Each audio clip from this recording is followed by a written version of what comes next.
Assalamualaikum warahmatullahi wabarakatuh.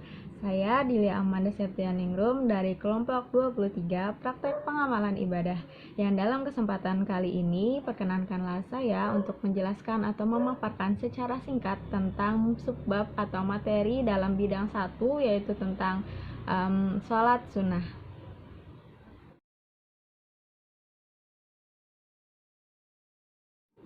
Yang pertama adalah tentang sholat sunnah mutlak. Nah, sholat sunnah mutlak dilaksanakan tidak terikat waktu, bisa saja kapanpun dan dimanapun. Namun, yang tidak boleh hanyalah pada waktu-waktu yang dilarangnya dilaksanakan atau didirikannya sholat, seperti setelah sholat subuh dan seperti setelah sholat asar. Nah, sebab-sebab seorang muslim melaksanakan sholat sunnah mutlak yaitu seperti meminta hujan atau akan melaksanakan perjalanan yang jauh. Nah, dalam melaksanakan sholat sunnah mutlak tidak jauh berbeda dengan sholat-sholat sunnah lainnya. Yang membedakan hanya karena niatnya, yaitu usolli sunatan rakaataini lillahi ta'ala.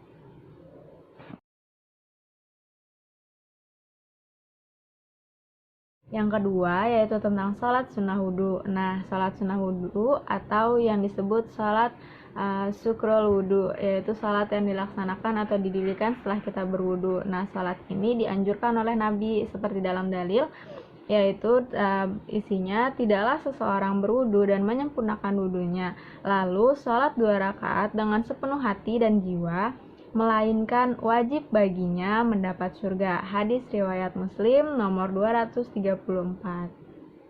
Nah, yang membedakan dalam sholat sunnah wudhu ini yaitu niatnya is sunatal wudhu'i rakaataini lillahi ta'ala.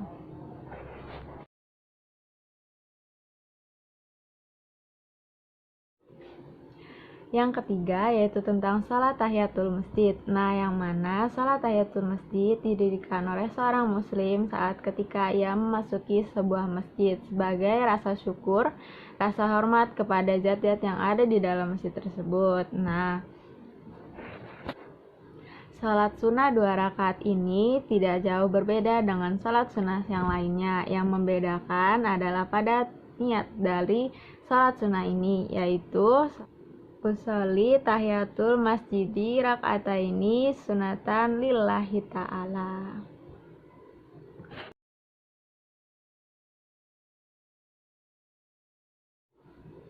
Yang keempat yaitu tentang sholat rawatib. Nah, sholat rawatib ini didirikan baik dapat didirikan sebelum sholat fardu maupun sesudah sholat fardu.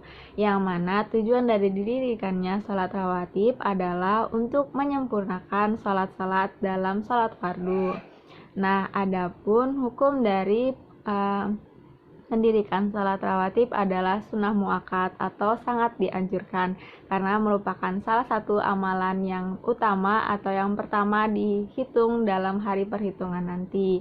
Nah, adapun macam-macam waktu atau sholat sunnah rawatib yang sangat dianjurkan atau bersifat atau berhukum sunnah muakkad, yang pertama adalah sebelum sholat subuh, sebelum dan sesudah sholat zuhur, setelah sholat maghrib, dan setelah sholat isya.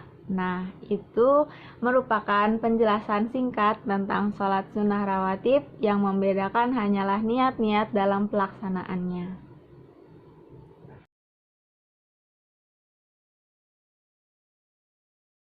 Nah, yang kelima yaitu tentang sholat sunat taubat. Nah, sholat sunat taubat dilaksanakan atau didirikan seorang muslim dengan bertujuan untuk bertaubat kepada Allah Subhanahu wa Ta'ala atas segala dosa-dosa yang telah diperbuat. Adapun waktu dalam melaksanakan sholat taubat dapat dilaksanakan kapan saja, kecuali di luar waktu-waktu terlarang untuk mendirikan sholat. Nah, ada baiknya sholat taubat dilaksanakan pada malam hari atau setelah sholat tahajud. Itu akan lebih khusyuk di dalamnya. Nah, dalam sholat taubat tidak jauh berbeda juga dengan sholat-sholat sunnah lainnya. Yang membedakan hanyalah pada niatnya, yaitu dengan Usolli sunatan taubata raka'ataini lillahi ta'ala.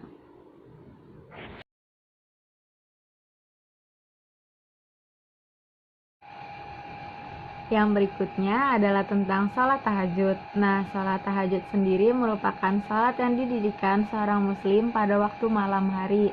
Nah, adapun niat dalam melaksanakan sholat sunat tahajud yaitu usolli sunatan tahajuti raka'ataini lillahi ta'ala.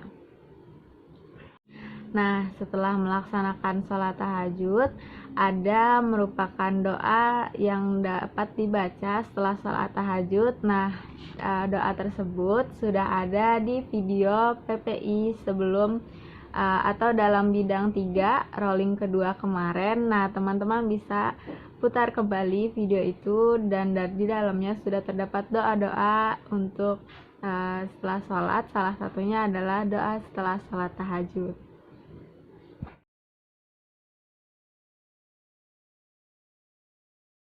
Yang berikutnya adalah tentang sholat sunnah duha atau sholat duha, yang mana sholat duha juga merupakan sholat yang istimewa dan memiliki banyak keutamaan di dalamnya.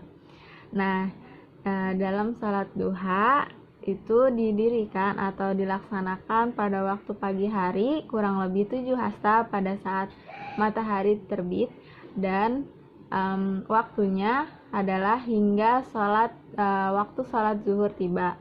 Nah, rakaat-rakaat yang ada di dalam sholat duha yaitu minimal 2 rakaat dan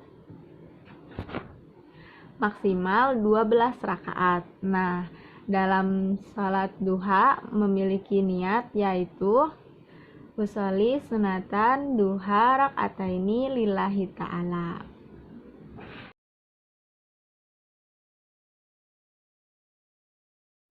Nah, yang berikutnya yaitu salat sunat tarawih dan salat sunnah witir. Nah, adapun salat sunat tarawih merupakan salat sunnah yang dilaksanakan khusus hanya dapat dilaksanakan dalam waktu atau dalam bulan Ramadan saja. Nah, sedangkan salat witir merupakan salat yang dapat dilaksanakan dengan rakaat berjumlah ganjil. Nah, salat tarawih dapat dilaksanakan pada waktu setelah Isya hingga sampai datangnya waktu salat subuh.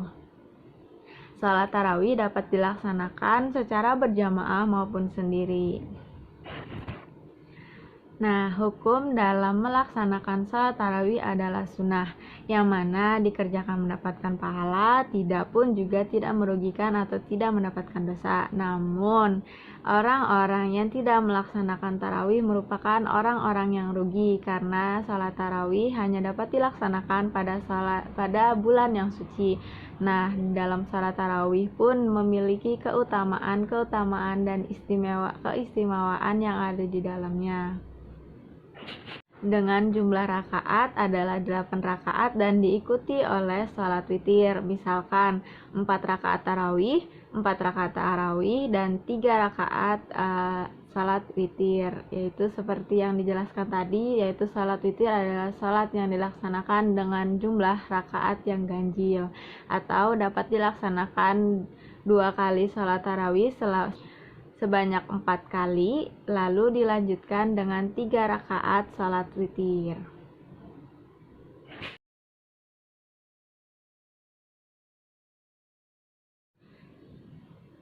Yang berikutnya adalah tentang salat sunnah hajat. Nah, salat sunnah hajat dilaksanakan atau didirikan oleh seorang muslim dengan tujuan karena memiliki suatu hajat tertentu. Nah, di dalam mendirikan salat hajat terdapat rakaat, yaitu dapat dilaksanakan dengan 2 rakaat hingga 12 rakaat. Dengan niat usolli sunatal hajati raka'ataini lillahi ta'ala. Nah, dan juga doa dari setelah salat hajat terdapat di video sebelumnya, sama pada link video doa-doa setelah salat seperti doa setelah salat tahajud tadi. Nah, di dalamnya juga terdapat doa setelah salat hajat. Bisa teman-teman cek juga ya.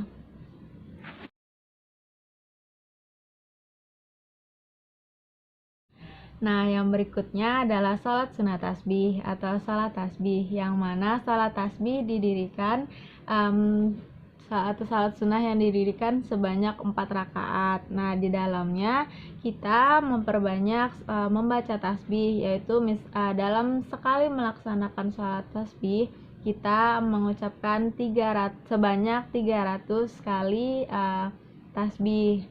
Nah, dalam sholat tasbih tidak blok langsung 300 dong. Nah, jadi pembagiannya yaitu atau penyebutan tasbihnya, yang pertama setelah dibacakannya surah Al-Fatihah dan surah-surah sebanyak 15 kali kita membaca tasbih. Setelah tasbih setelah ruku kita membaca kembali tasbih sebanyak 10 kali. Lalu setelah i'tidal kita membacakannya kembali 10 kali. Setelah tasbih sujud pertama kita juga membacakannya sebanyak 10 kali. Lalu setelah duduk di antara sujud kita juga membacakannya 10 kali. Dan setelah duduk istirahat sebelum berdiri 10 kali. Jadi dalam satu rakaat kita akan membacakan 75 kali tasbih, sehingga 75 dikali 4 atau sebanyak 4 rakaat adalah 300 bacaan. 300 kali kita membaca tasbih dalam sekali melaksanakan sholat tasbih. Nah, dengan niat sholat tasbih yaitu usolli sunatan tasbihi arba'at rakaataini lillahi ta'ala.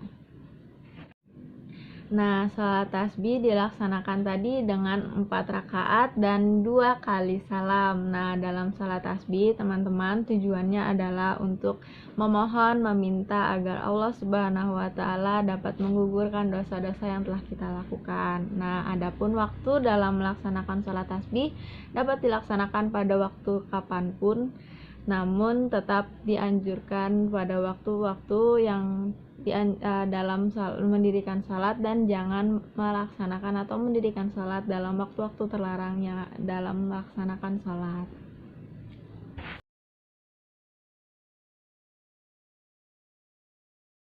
Nah, yang berikutnya adalah salat sunnah Idul Fitri. Nah, salat sunnah Idul Fitri dilaksanakan pada pagi hari di hari raya Idul Fitri, yaitu dengan sunnah muakkad, namun tetap sangat dianjurkan untuk dilaksanakan, yang mana dengan tata caranya seperti sholat sunnah pada umumnya, namun pada rakaat pertama dengan takbir sebanyak 7 kali dan rakaat yang kedua sebanyak takbir sebanyak 5 kali, yaitu dengan bacaan dengan di setiap antara takbirnya yaitu membaca subhanallah walhamdulillah wala ilaha illallah wallahu akbar.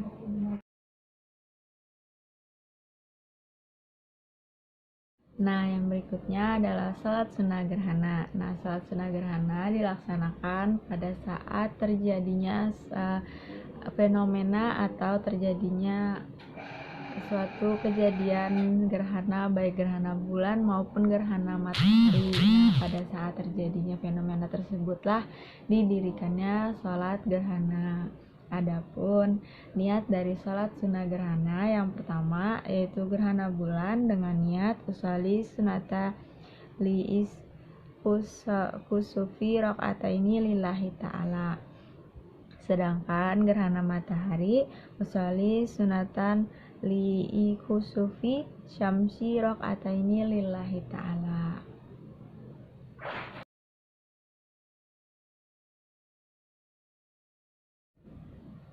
Baik, yang selanjutnya adalah sholat sunnah istisqa, yang mana sholat sunnah istisqa didirikan dengan bertujuan untuk memohon hujan di saat-saat seperti dilanda oleh kemarau panjang atau memang dalam keadaan yang dibutuhkan sekali hujan pada saat itu. Nah, adapun niat dari salat istisqa adalah usolli sunatan istisqa rakaati lillahi ta'ala.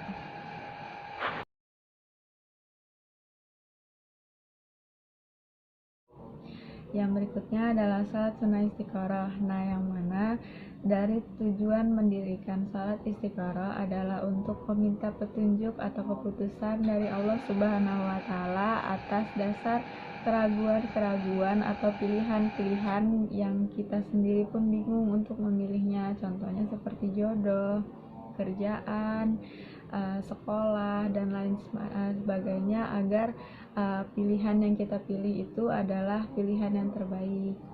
Adapun tata cara pelaksanaan sholat sunnah istikharah sama seperti pelaksanaan sholat sunnah lainnya, namun yang membedakan tetaplah adalah niat. Yang mana niat dari sholat sunnah istikharah adalah usolli sunatan istikharati rakaataini lillahi ta'ala.